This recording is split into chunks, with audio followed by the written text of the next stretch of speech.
sahabat Hits Kreatif, ketemu lagi dengan saya di channel YouTube saya Hits Kreatif. Kali ini saya akan membagikan kisah inspirasi kepada kalian semua tentang betapa pentingnya Anda bersyukur jika terlahir di keluarga yang sangat sederhana atau keluarga yang oleh orang yang banyak duit disebut orang kismin. Mengapa aku harus bersyukur terlahir di keluarga yang sangat miskin, yang otomatis nantinya akan membuat kehidupan kita itu, kalau kita pandang dari sisi negatifnya, itu akan dikucilkan dari teman-teman misalnya. Mengapa? Oke teman-teman, kali ini saya akan membagikan 1001 alasan Anda harus bersyukur terlahir di keluarga yang sangat-sangat miskin sekalipun, ya. Penasaran? Yuk nonton terus video ini sampai selesai, dan jangan lupa untuk like, comment, dan subscribe to my channel jika video ini bermanfaat. Oh ya, jika Anda penasaran juga video-video apa yang akan saya bagikan setiap harinya, jangan lupa juga untuk aktifkan lonceng notifikasi Anda agar Anda bisa terupdate langsung dengan video-video saya setiap harinya. Oke, langsung saja kita simak kisahnya.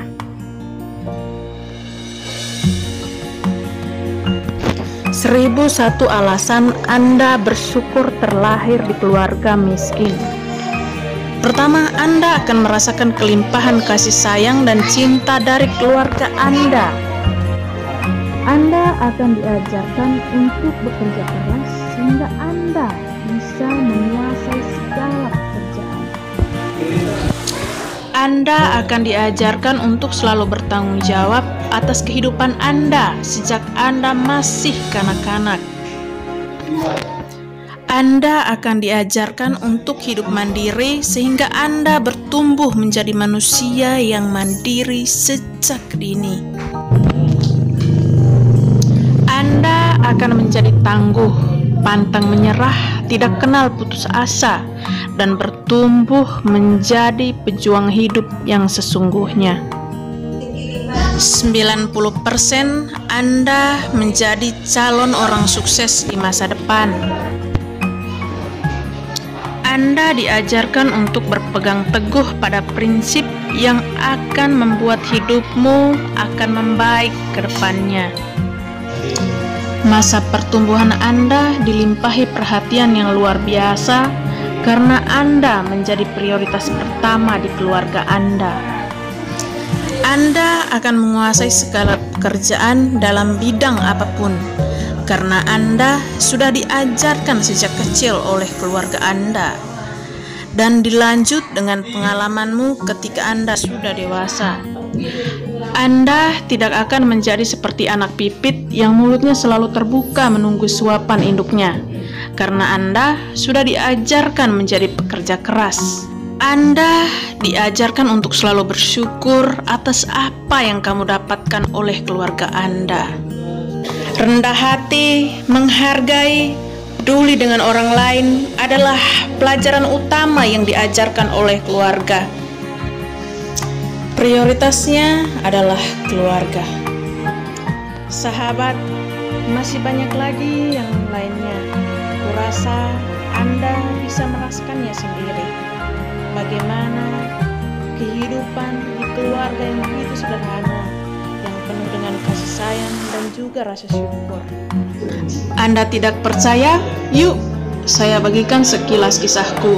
Semoga Anda terinspirasi ya, walaupun kisahnya cuma sedikit sekali. Oke? Sahabat Hits, ini adalah kisahku.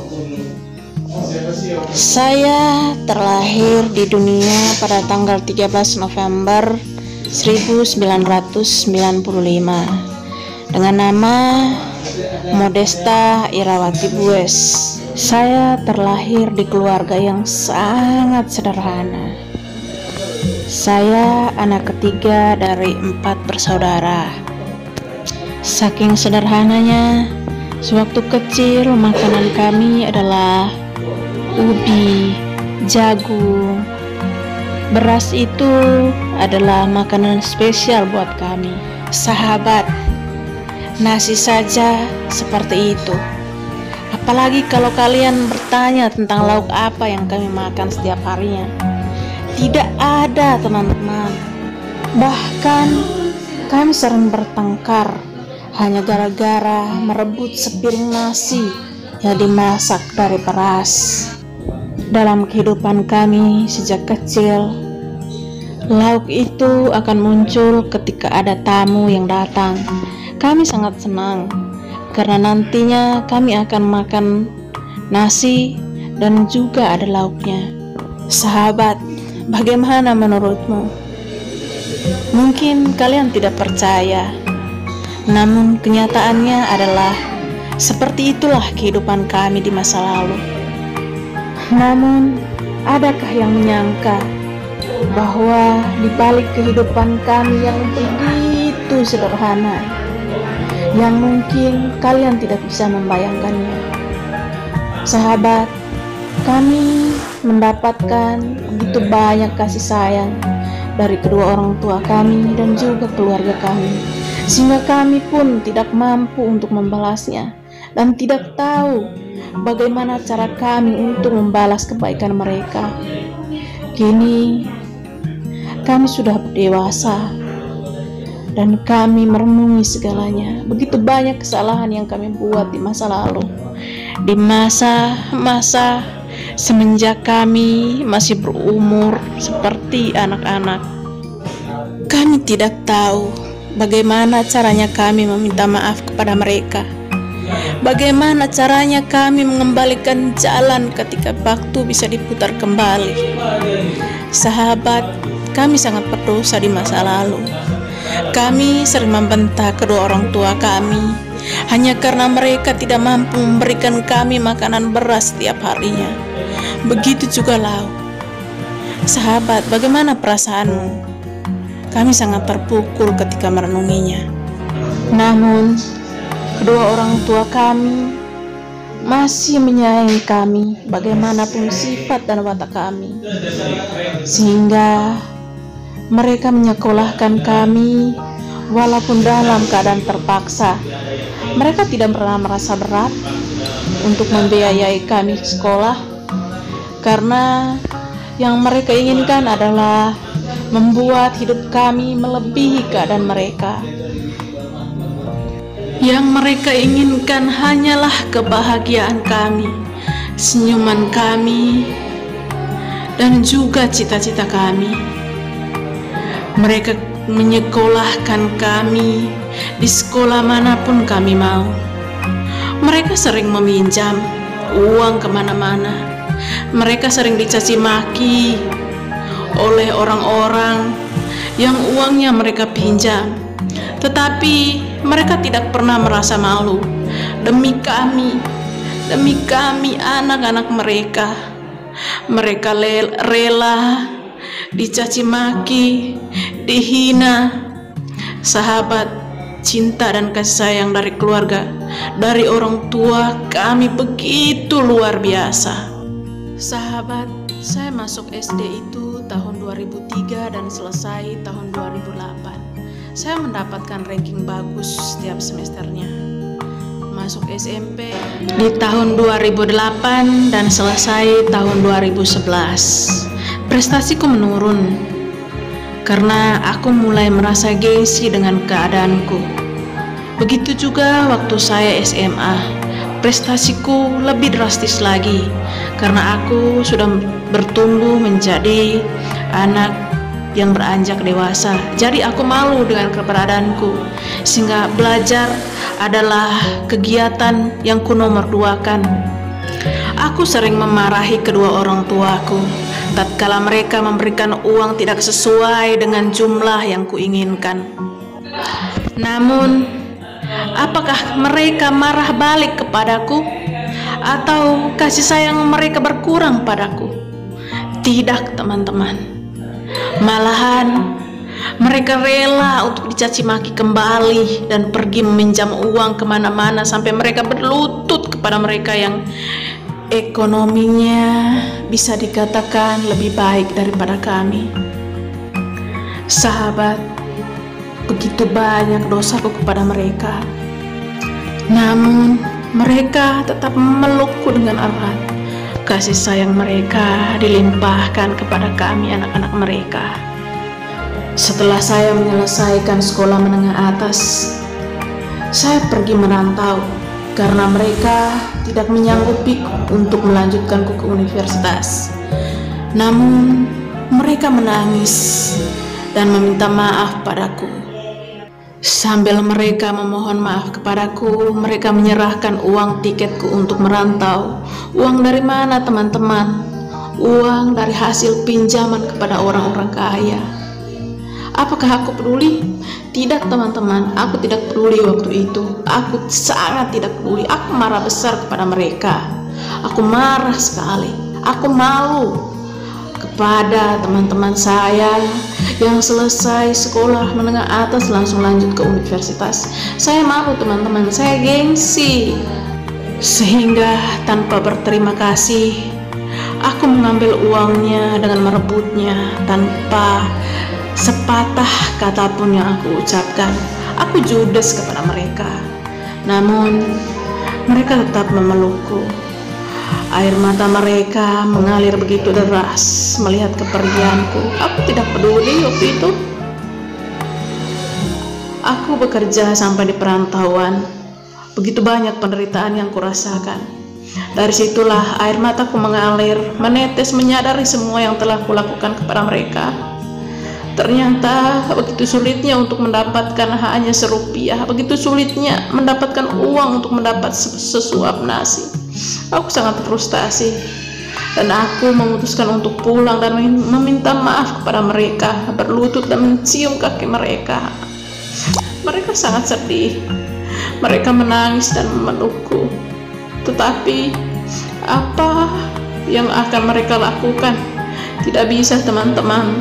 Namun walaupun mereka tidak bisa melanjutkan ke universitas, aku telah sadar bahwa mereka begitu menyayangi kami walaupun dengan keadaan ekonomi yang begitu terbatas.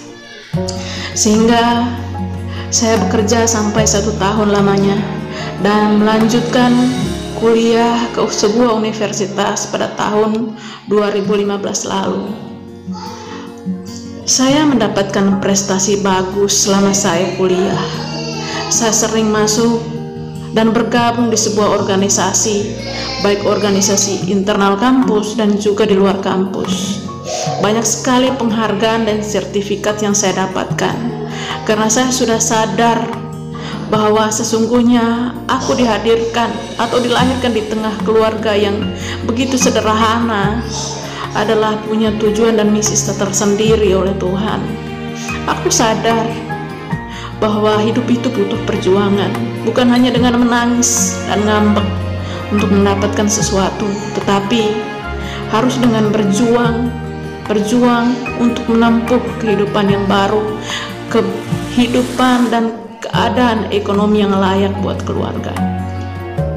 Sahabat, ketika saya sadar doa dan dukungan orang tua adalah harapan dan permohonan saya yang paling utama, saya tahu bahwa tanpa dukungan dan doa dari orang tua, mustahil apa yang kita cita-citakan, apa yang kita harapkan itu akan terjadi.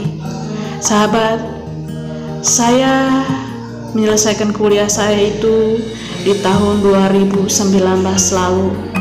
Saya mendapatkan IPK yang paling tertinggi dan hadiah sertifikasi penghargaan dari universitas kuserahkan kepada kedua orang tua saya sebagai hadiah untuk mereka. Saya sangat bersyukur ketika kedua orang tua saya dan keluarga saya datang menemani saya ketika saya diwisudakan. Saya sangat bersyukur sekali melihat senyuman menghiasi wajah-wajah mereka. Saya sangat bersyukur kepada Tuhan.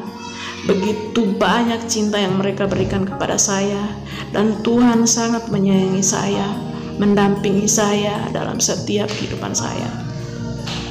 Sahabat, saya juga pernah menjadi ketua dalam sebuah lembaga kampus, ketua BM Fakultas Keguruan, dan kebetulan saya mengambil Fakultas Keguruan. Jadi saya sangat bangga sekali, sehingga saya sangat bersyukur kepada Tuhan atas kenikmatan hidup yang sesungguhnya, dan Tuhan memberikan pelajaran yang berharga kepada saya. Sahabat, siapa sangka perjuanganku tidak hanya sampai di situ saja. Berkat doa dan dukungan dari orang tua, saya mendapatkan beasiswa untuk melanjutkan sekolah saya ke jenjang yang lebih tinggi. Itu adalah berkat doa dan dukungan orang tua saya. Saya sangat bersyukur untuk itu. Buat keluarga yang selalu mendukung saya, rela bekerja mati-matian hanya demi masa depan saya, masa depan kami, anak-anak mereka. Saya sangat bersyukur, sehingga sampai sekarang saya menjadi mahasiswa program Strata 2. Harapannya semoga berkat Tuhan selalu melimpahi saya dan keluarga saya, sehingga saya bisa menyelesaikan kuliah saya nantinya dengan prestasi yang bagus dan tepat waktu. Amin. Oke sahabat Kids Kreatif, bagaimana menurut pendapat Anda? Saya tunggu komentar Anda di kolom komentar saya ya. Bagaimana rasanya menjadi anak yang terlahir di keluarga yang sangat sederhana? Kalau saya pribadi, saya sangat bersyukur sekali. Kenapa saya bersyukur? Anda sudah tahu alasannya, karena saya sudah membagikannya, dan itu merupakan pengalaman saya pribadi ya sahabatis. Jadi makanya saya tidak keberatan untuk membagikannya kepada Anda, karena saya lihat teman-teman saya atau adik-adik saya yang umurnya di bawah saya itu banyak sekali yang mengeluh atau yang membenci orang tuanya, atau bahkan kecewa dengan Tuhan kenapa dia bisa terlahir di keluarga yang miskin. Oke sahabat, jadi mulai sekarang sadarlah dan minta maaf kepada kedua orang tua kita jika kita pernah mengecewakan mereka hanya karena kita terlahir di keluarga yang miskin. Dan minta maaf juga kepada Tuhan, karena kita tahu Tuhan itu Maha Pengampun. Segeralah bertobat dan mohon ampun kepadanya, karena Tuhan menghadirkan kita di keluarga yang sangat-sangat miskin atau sangat sederhana itu punya tujuan dan misi tersendiri yang dipercayakan kepada kita dalam kehidupan kita, dan kita wajib untuk menjalankannya. Oke, sahabat, itu tadi video inspirasi betapa pentingnya Anda untuk bersyukur karena terlahir di keluarga yang sangat miskin sekali. Dan semoga video ini bisa menginspirasi Anda dan merubah cara pandang Anda terhadap keluarga Anda dan terhadap kehidupan Anda ya. Karena Tuhan menghadirkan Anda di keluarga yang sangat miskin itu punya tujuan dan misi tersendiri yang ingin dipercayakan kepada kita dalam kehidupan kita. Oke sahabat hits, sampai di sini saja perjumpaan kita kali ini. Jangan lupa untuk like, comment, dan subscribe to my channel. Dan jika Anda penasaran apalagi yang akan saya bagikan di hari-hari selanjutnya, aktifkan juga lonceng notifikasi Anda agar Anda bisa terupdate langsung dengan video-video saya setiap harinya. Oke, terima kasih sudah menonton dan sampai bertemu kembali. Bye-bye.